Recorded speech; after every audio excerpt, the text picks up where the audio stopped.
मकर संक्रांति कब और क्यों मनाते हैं। नमस्कार दोस्तों, आइए जानते हैं इनके बारे में।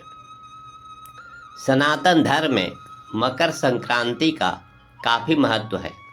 यह पर्व भारत देश के सभी राज्यों में अलग अलग नामों और विभिन्न तरह के रीति रिवाजों से भक्ति एवं उत्साह के साथ काफ़ी धूमधाम से मनाया जाता है। यह उत्सव हर वर्ष सूर्य देव के मकर राशि में प्रवेश करने की तिथि पर मनाया जाता है। इस दिन लोग गंगा नदी या अन्य पवित्र नदियों में स्नान करके सूर्य देव की पूजा और उपासना करते हैं। जनवरी में मकर संक्रांति का त्यौहार 14 या 15 तारीख को मनाया जाता है। इस दिन अनेक लोग सूर्य देव की उपासना कर दान पुण्य करते हैं। हिंदू धर्म की मान्यताओं के अनुसार मकर संक्रांति के दिन गंगा स्नान करने से अक्षय फलों की प्राप्ति होती है और सभी पाप नष्ट हो जाते हैं। ज्योतिष शास्त्र के अनुसार सूर्य के एक राशि से दूसरे राशि में प्रवेश करने को संक्रांति कहा जाता है। पूरे साल में सूर्य देव 12 राशियों में भ्रमण करते हैं। एक राशि में सूर्य देव 30 दिनों तक रहते हैं। इस प्रकार एक साल में 12 संक्रांति पड़ती है, लेकिन इन सभी संक्रांति में मकर संक्रांति सबसे महत्वपूर्ण माना जाता है। जब सूर्य देव धनु राशि से निकलकर मकर राशि में प्रवेश करते हैं तो इसे मकर संक्रांति कहा जाता है। मकर संक्रांति के त्यौहार को भारत में अलग अलग नामों से जाना और मनाया जाता है। इन्हें पोंगल, खिचड़ी संक्रांति, उत्तरायण भी कहा जाता है। मकर संक्रांति बेहद खास इसलिए भी मानी जाती है क्योंकि इस दिन से खर मास समाप्त हो जाता है और खर मास के समाप्त होने से शादी विवाह या अन्य मांगलिक कार्य शुरू हो जाते हैं। जब सूर्य देव धनु राशि से निकलकर मकर राशि में प्रवेश करते हैं तो इसे सूर्य का संक्रमण काल कहा जाता है।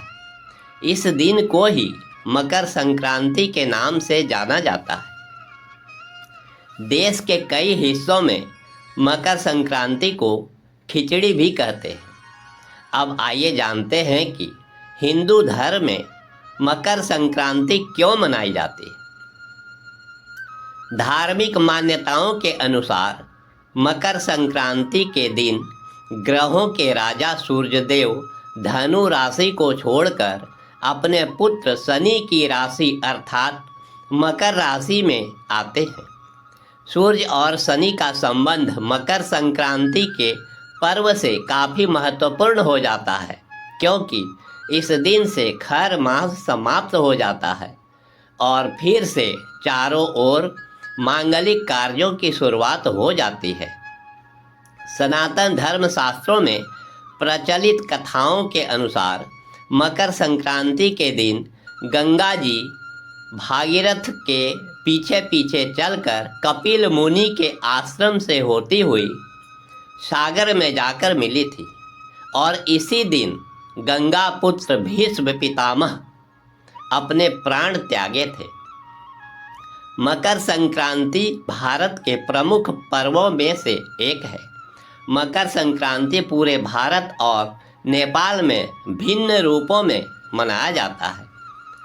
तमिलनाडु में इसे पोंगल उत्सव के रूप में और मनाया जाता है, जबकि कर्नाटक, केरल तथा आंध्र प्रदेश में इसे केवल संक्रांति ही कहते हैं। बिहार के कुछ जिलों में यह पर्व तिला संक्रांत या तिल संक्रांत नाम से प्रसिद्ध है। इस दिन दही, चूड़ा, लाई, लड़ुआ, तिल लड्डू, तिलकुट और तिल कतरी आदि विशेष रूप से बनाने और खाने तथा रात में मिक्स खिचड़ी खाने की परंपरा है। तिल और गुड़ खाने से शरीर में गर्मी बनी रहती है। कहीं कहीं लोग चावल के आटे से पीठा और अन्य पकवान भी बनाते हैं। यह खुशियों का पर्व है। इसे खाने और खिलाने का पर्व भी कहते हैं। इस दिन ज़रूरतमंदों को लोग अनेक प्रकार से मदद भी करते हैं या उनके ज़रूरत की चीज़ों का भेंट भी देते हैं। इस दिन कुछ जगहों पर पतंग उड़ाने की भी रीत है। मकर संक्रांति को कहीं कहीं उत्तरायण भी कहते हैं। हिंदू धर्म में मास को दो पक्षों में बांटा गया है, कृष्ण पक्ष और शुक्ल पक्ष। ठीक इसी तरह वर्ष को भी दो आयनों में बांटा गया है, उत्तरायण और दक्षिणायन।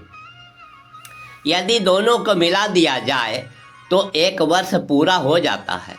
14 जनवरी से सूर्य की उत्तरायण गति प्रारंभ हो जाती है, इसीलिए मकर संक्रांति को उत्तरायण भी कहते हैं। वैज्ञानिक तौर पर इसका मुख्य कारण पृथ्वी का निरंतर 6 महीनों की अवधि के बाद उत्तर से दक्षिण की ओर गति होना है, जो एक प्राकृतिक प्रक्रिया है। मकर संक्रांति के दिन किसान अपनी अच्छी फसल के लिए भगवान को धन्यवाद देकर अपनी अनुकंपा को सदैव लोगों पर बनाए रखने का आशीर्वाद मांगते हैं। इसलिए मकर संक्रांति के त्यौहार को फसलों एवं किसानों के त्यौहार के नाम से भी जाना जाता है।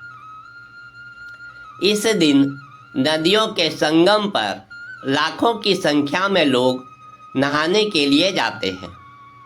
तीर्थ स्थानों में त्रिवेणी मेला सबसे ज़्यादा प्रसिद्ध है। इति शुभम। वीडियो देखने के लिए आपका बहुत बहुत धन्यवाद। ईश्वर की कृपा सदा आप पर बनी रहे। मिलते हैं फिर।